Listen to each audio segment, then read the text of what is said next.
Bienvenido a nuestro compañero Raúl de la Torre. ¿Cómo estás, Rulo? ¿Qué tal, Pedro? ¿Cómo estamos? Ayer fue un día muy especial en Casa de Gobierno. Se presentó el informe, la investigación, papel prensa, la verdad. Fueron datos reveladores. Exactamente, datos reveladores, pero que datos que habían sido investigados. Y hay un libro que se llama Silencio por Sangre, que tiene dos autores. Uno de ellos está con nosotros, es Daniel Cecchini. Bienvenido, Daniel.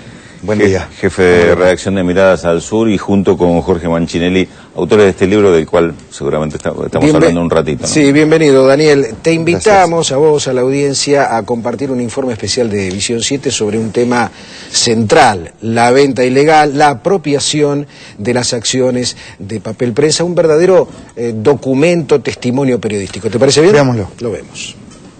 El presidente de la Nación, junto a autoridades de la empresa, procede a cortar la cinta con los colores nacionales.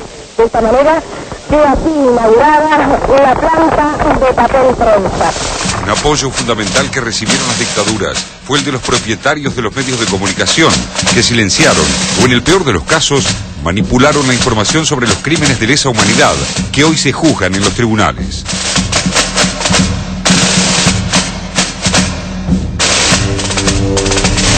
Aquí, hoy, en este lugar, se inaugura la planta productora de papel para diarios, Papel Prensa Sociedad Anónima.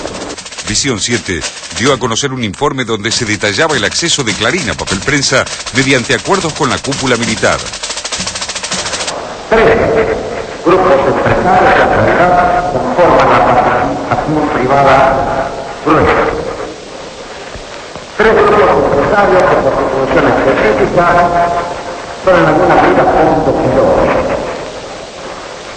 Pese a ello, los 3, con un objetivo común, como una sola entidad, hicieron todos los esfuerzos junto con el Estado para llevar adelante este proceso. Continuando con esta investigación y con el aporte del archivo fílmico de Canal 7, se demuestra que la alianza del gran diario argentino con los golpes de Estado no nació con Videla. La señora Ernestina Laura Herrera de Noble recibe al presidente de la Nación aquí en la redacción de Clarín para realizar la prueba de papel prensa fabricado totalmente en nuestro país. El presidente de la Nación está firmando el libro de visitantes de Clarín. Se apresta ya en este momento a visitar las instalaciones y a dirigirse donde se pondrá en marcha la máquina que imprimirá un suplemento con este nuevo papel prensa. En este momento el presidente de la Nación se apresta a poner en marcha una de las rotativas acá en Clarín. La señora de Noble es saludada por algunos de los empleados. Quiero agregar que con esta misma mano, y gracias a la eficiencia de la empresa del señor Chivita y a la comprensión de Clarín, hará que se ponga en movimiento esta rotativa, hoy 21 de septiembre, antes de 10 días, tendré también la suerte de firmar con mi mano derecha la radicación, la instalación de la fábrica de papel argentino. 21 de septiembre de 1972, Ernestina Herrera de Noble puso a disposición de la dictadura de la LUCE las instalaciones de Clarín para realizar una prueba de impresión con el papel obtenido por Papel Argentino, la empresa antecesora del actual papel prensa. Que el papel que salga de la fábrica y sobre el que ha de escribirse la historia a medida que transcurre, quede asociado a su nombre. Esas inscripciones suelen ser más duraderas que el bronce. Muchas gracias.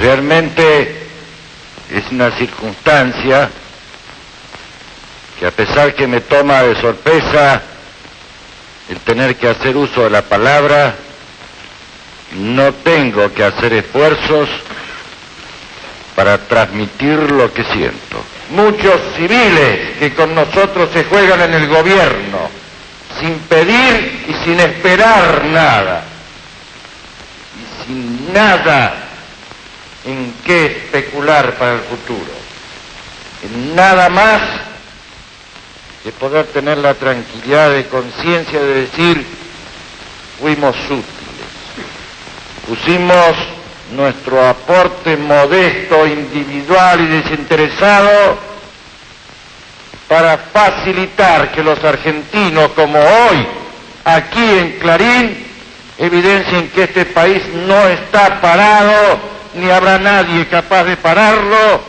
mientras haya sentimientos, emociones y voluntad argentina. Muchas gracias. Acabo de hacer uso de la palabra.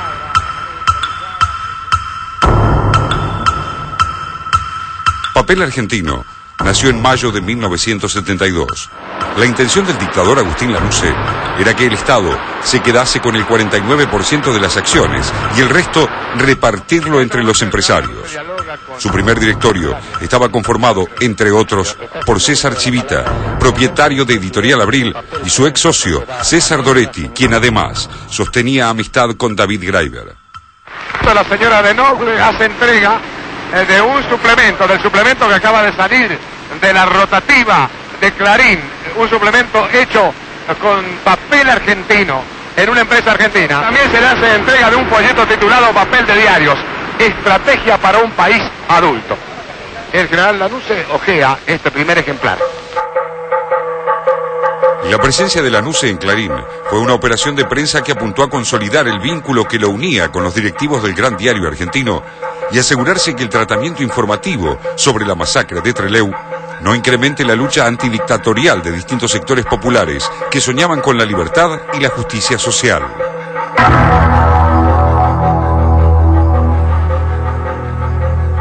Continuando con su línea de conducta empresaria, ligada al lema de la solución argentina de los problemas argentinos, no interrumpida durante periodos inconstitucionales, Clarín recibió en septiembre de 1978 el agradecimiento de Jorge Rafael Videla por haberse asociado al gobierno de facto para adueñarse de Papel Prensa.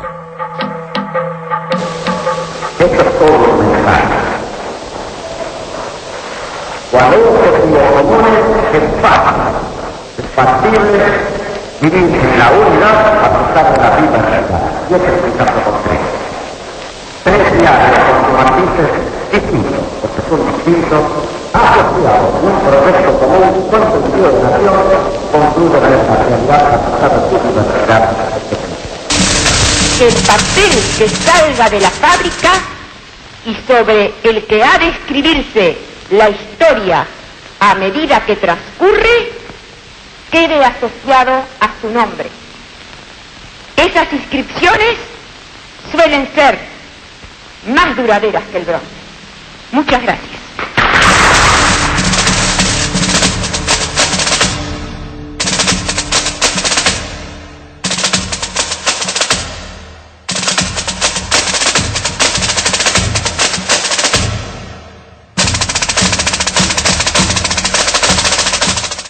Un verdadero documento, se lo decíamos al presentar este informe especial de Visión 7 del archivo fílmico del noticiero de la televisión pública, Raúl. Exactamente, Pedro, y uno escucha algunos discursos y a la luz de los hechos que ahora se conocen resignifica algunas palabras, ¿no? Exactamente. Estábamos con Daniel comentando justamente fuera del aire esto, ¿no? Las palabras de Videla hablando de empresas que en alguna manera, decía, son competidoras pero que tienen un objetivo común. Recién Ernestina Herrera Noble hablando del papel sobre el que se va a escribir la historia. Y esta historia que hoy aparece resumida en algunos ejes principales que ustedes de alguna manera adelantaron en el libro que se publicó a principios de julio. Sí, si uno se pone a mirar el informe, tiene tres ejes fundamentales. Uno es el primero, el de lo que podríamos llamar la apropiación de la propiedad. Es decir, cómo Clarín, La Nación y La Razón se hicieron de Papel Prensa en complicidad con la dictadura militar y utilizando, aunque las cronologías que se están poniendo en juego parezcan no dejarlo tan claro, las herramientas del terrorismo de Estado para hacerlo.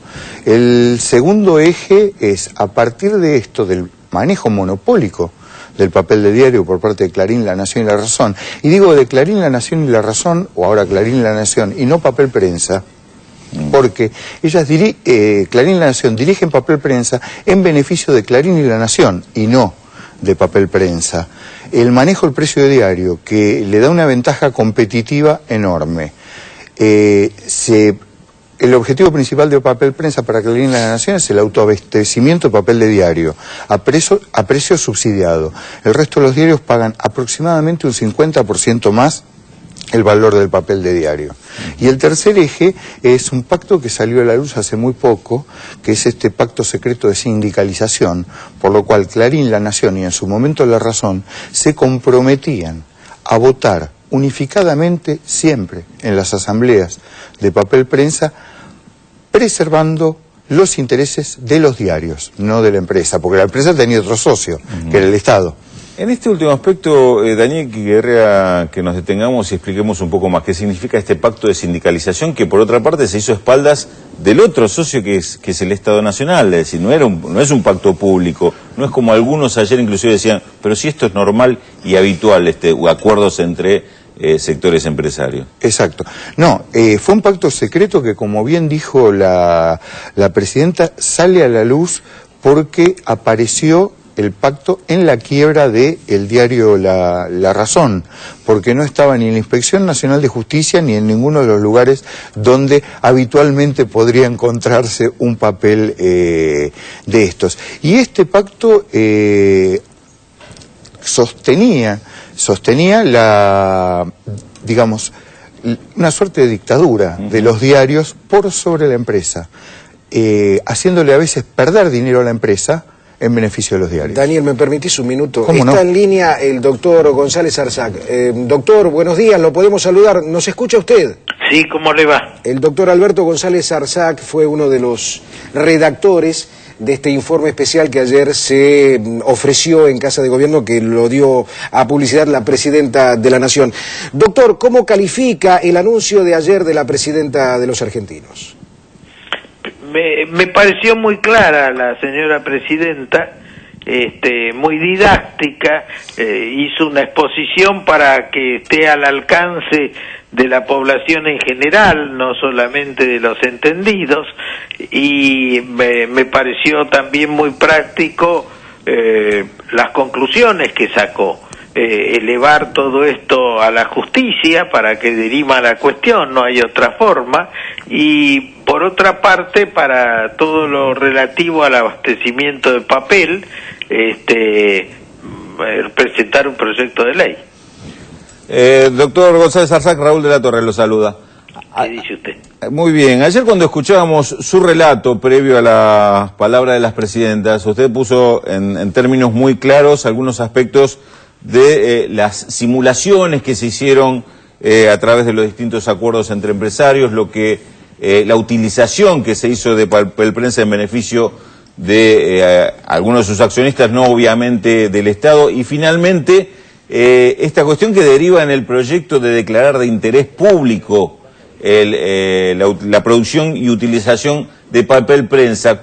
¿Podría ahondar un poquito en estos últimos aspectos? ¿Qué significa que el papel prensa sea de interés público? ¿Por qué debería ser de interés público? Sí, es de interés público porque una de las formas principales de afianzar la libertad de prensa en el país es que el papel que es elaborado monopólicamente por papel prensa en la República Argentina sea declarado de interés público y esté en igual precio y en la cantidad suficiente a manos de todos los quienes quieran comprarlo, a los efectos de que la prensa pueda ser libre. Ahora, usted habrá escuchado algunos de los argumentos que utilizan aquellos que han sido imputados, es decir, los accionistas, los grupos mediáticos que han sido accionistas. ¿Los sorprendieron esta declaración que están utilizando de Isidoro Graiber para descalificar de alguna manera la denuncia que hace el gobierno? Mire, yo no lo conozco a Isidoro Graiber, pero vez pasada, hace un mes más o menos, leí unas declaraciones de Yanover que inmediatamente Yanover a los pocos días estaba desmintiendo, de manera que me gustaría ver si es cierto todo lo que me están diciendo que dijo Isidoro Graiber. Yo no he podido leer los diarios porque me despertaron más o menos a las 6 las radios y todavía sigo hablando por radio, de manera que no tuve tiempo de ir hasta la puerta de mi departamento a retirar los diarios que están por debajo de la puerta. Por eso no le vamos a quitar más tiempo y sabemos además que está en camino hacia tribunales. Doctor, la última consulta. La investigación, el informe que ayer se presentó en Casa de Gobierno, revela un tema oculto durante muchos años y es la otra pata, la faceta económica de la dictadura, de la represión. Sí. ¿Qué me sugiere usted? Nada, su reflexión al respecto.